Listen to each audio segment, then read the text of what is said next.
નમસ્કાર, આપ જોઈ રહ્યા છો સંદેશ ન્યૂઝ. આપની સાથે હું ભાવિની અને સમાચારોની શરૂઆત કરીએ તો એક હત્યારી હોસ્પિટલ એટલે કે ખ્યાતિ હોસ્પિટલ, અને એટલા માટે હત્યારી કહેવી છે જેણે એ વ્યક્તિઓની હત્યા નિપજાવી છે, એમના મોત નિપજાવ્યા છે જે લોકોને કંઈ થયું જ નહોતું.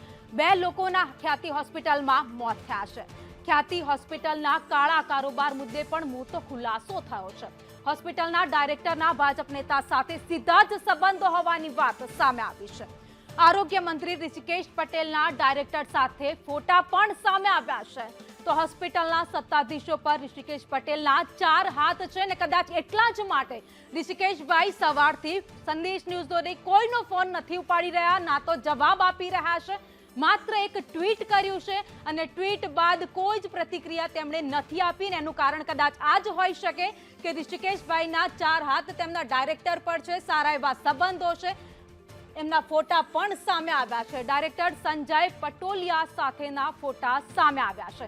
નેતાઓના નામ લઈને લોકો સામે રોફ જમાવતા પણ અનેકવાર જોવા મળ્યા છે. તો હોસ્પિટલના ડાયરેક્ટર સંજય પટોલિયાની બેદરકારી અહીંયા જોવા મળી છે. 2021થી ખ્યાતિ હોસ્પિટલ PMJY સાથે જોડાયેલી છે. ખ્યાતિ હોસ્પિટલના ચેરમેન કાર્તિક પટેલ છે. જે એક્સક્લુઝિવ દ્રશ્યો સંદેશ ન્યૂઝ આપને બતાવી રહ્યું છે, જે ફોટો સામે આવ્યા છે જેમાં આરોગ્ય મંત્રી ઋષિકેશભાઈ ઉભા છે. આ સાથે જ સંત અને આસપાસમાં ડાયરેક્ટર અને ચેરમેન પણ આ ફોટોમાં એક સાથે દેખાઈ રહ્યા છે. ડાયરેક્ટર સંજય પટોલિયા પણ ફોટોમાં છે. આ સાથે જ ચેરમેન પણ આ ફોટોમાં કાર્તિક પટેલ દેખાઈ રહ્યા છે. આરોગ્ય મંત્રી ઋષિકેશભાઈ જે સવારથી જ મહારાષ્ટ્રના પ્રચારમાં વ્યસ્ત છે. ગુજરાતમાં શું થાય છે, કોણ જીવે છે, કોણ મરે છે, કેવી પરિસ્થિતિ છે, એમને જોવાનો સમય પણ નથી તે જવાબ આપી રહ્યા. વધુ અપડેટ સાથે સંવાદદાતા હિરેન રાવલ અમારી સાથે જોડાઈ ગયા છે. હિરેન, એક ફોટો સામે આવ્યો છે જેના પરથી સ્પષ્ટ લાગી રહ્યું છે કે નેતાઓના જોરે, અને ખાસ તો ઋષિકેશભાઈ જેમના 4 હાથ છે ને એટલા જ માટે અત્યાર સુધી એમણે જવાબ નથી આપ્યો, અને સાથે આ લોકો આવી જ રીતે દાદાગીરી કરે છે.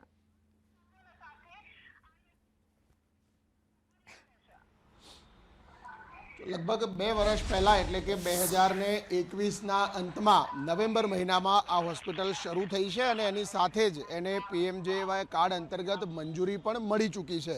એટલે આટલી ઝડપથી મંજૂરી મળવાનું કારણ શું છે એ પણ એ ફોટા ઉપરથી ફલિત થાય છે. જે ફોટા સામે આવી રહ્યા છે એ ફોટામાં રાજ્યના આરોગ્ય મંત્રી ઋષિકેશ પટેલ પણ દેખાઈ રહ્યા છે.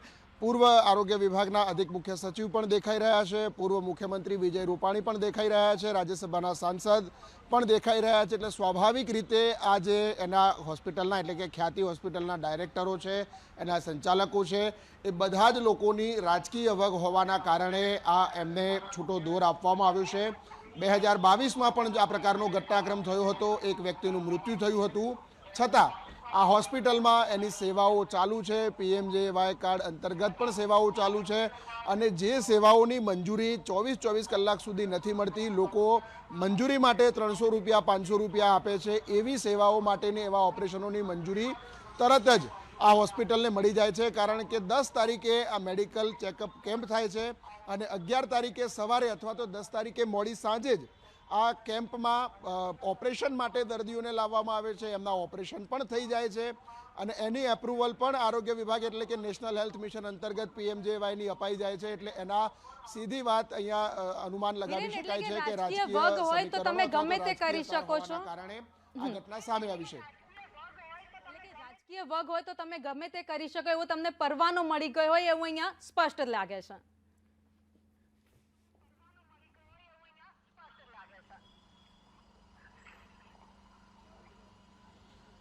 સ્વાભાવિક છે, આરોગ્ય વિભાગના અધિકારીઓ પણ કહી રહ્યા છે કે 2022માં શું થયું એ મને ખબર નથી. એ પ્રકારનો કોઈ ઘટનાક્રમ છે કે કેમ, કારણ કે તમામ લોકોએ પોતાના અધિકારીઓને, પોતાના મંત્રીઓને ખુશ કરવામાં છે. એક તરફ એમના મંત્રી ચૂંટણી પ્રચારમાં વ્યસ્ત છે, અહીંયા આ પ્રકારની ઘટનાઓ બની રહી છે.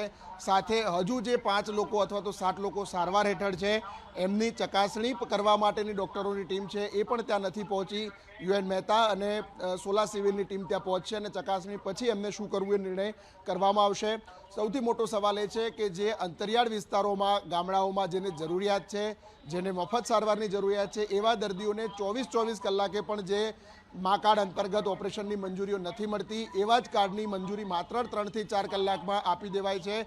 શહેરી વિસ્તારમાં આ પ્રકારની મોટી હોસ્પિટલોના ખુદ ડેપ્યુટી ડાયરેક્ટર કહે છે કે આ પ્રકારની વાતો છે એ આક્ષેપ છે, પરંતુ આપણી પાસે પુરાવા પણ છે કે 300 કે 500 રૂપિયા આપો તો આ કાર્ડ છે એની એપ્રુવલ તરત જ મળી જાય છે. એક બે નહીં પરંતુ હજારો એપ્રુવલ એ પ્રકારની આપવામાં આવે છે કે સીધા 500 રૂપિયા આપો તો એ કાર્ડની એપ્રુવલ મળતી હોય છે. અને આ રાજકીય કનેક્શન હોવાના કારણે આ હોસ્પિટલને 2021માં શરૂ થતાની સાથે જ તરત એને PMJAYનું એપ્રુવલ પણ આપી દેવામાં આવી હતી. હિરેન, એટલે કહીએ તો નવાઈ નહીં કે જે આખો ઘટનાક્રમ સામે આવ્યો છે એમાં સરકાર કે તંત્રની ભૂલ નહીં પરંતુ સંડોવણી હોય એવું લાગે. સંડોવણી કહી શકાય, કેમ કે જે લોકોને 5-5, 6-6 મહિના સુધી પરવાનગી નથી મળતી ત્યાં અહીંયા માત્ર 2-2 મહિનામાં પરવાનગી મળી જાય છે.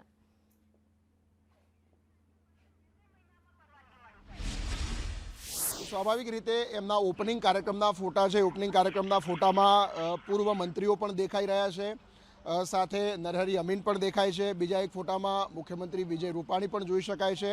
હાલના આરોગ્ય મંત્રી ઋષિકેશ પટેલ પણ એમના એક કાર્યક્રમમાં છે. સંજય પટોલિયા કે જેઓ ખ્યાતિ હોસ્પિટલના ડાયરેક્ટર છે, એમની સાથેના ફોટામાં તેઓ દેખાઈ રહ્યા છે. પૂર્વ આરોગ્ય વિભાગના અધિક મુખ્ય સચિવ પણ છે. એક સામુદાયિક સંપ્રદાયના સંતો પણ દેખાય છે. એટલે સ્વાભાવિક રીતે એમના રાજકીય કનેક્શન અને એમના અન્ય વ્યવસ્થાઓ સેટ કરી હોવાના કારણે આ પ્રકારે મંજૂરી તાત્કાલિક મળી રહી છે. એક તરફ મહેસાણા જિલ્લો કે ખુદ આરોગ્ય મંત્રીનો પોતાના જિલ્લાની જ આ પ્રકારની ઘટનાક્રમ છે અને એમાં પણ રાજકીય વગ હોવાના કારણે અપાઈ રહ્યું છે. નાયબ મુખ્યમંત્રી અને આરોગ્ય મંત્રી પણ આ ઘટનાની ગંભીરતાને લઈ હોસ્પિટલે પહોંચ્યા છે. એમના મત વિસ્તારના લોકો છે એટલે એમને મળવા માટે પહોંચ્યા છે. એમણે પણ કહ્યું છે, નીતિન પટેલનું પણ કહેવું છે કે આ પ્રકારની સારવારની અંદર જેટલી ઝડપી મંજૂરી નથી મળતી તો આમની મંજૂરી કેમ મળી. જો 10 તારીખે આ પ્રકારનો કેમ્પ કરવામાં આવે છે, કેમ્પ કરવા માટે પણ કોઈ જોગવાઈ નથી એ પ્રકારની કે તમે PMJAY કાર્ડ અંતર્ગત દર્દીઓને સારવાર માટે કેમ્પ કરાવી શકો છો, છતાં પણ આવા કેમ્પો બેરોકટોક ચાલી રહ્યા છે. હિરેન, અમારી સાથે જોડાયેલા રહેજો, આગળ પણ આપના પાસેથી અપડેટ લેતા રહીશું. એટલે કે રાજકીય વગ તમારી પાસે હોય તો તમને લોકોના જીવ સાથે રમવાનો પરવાનગો મળી ગયો હોય.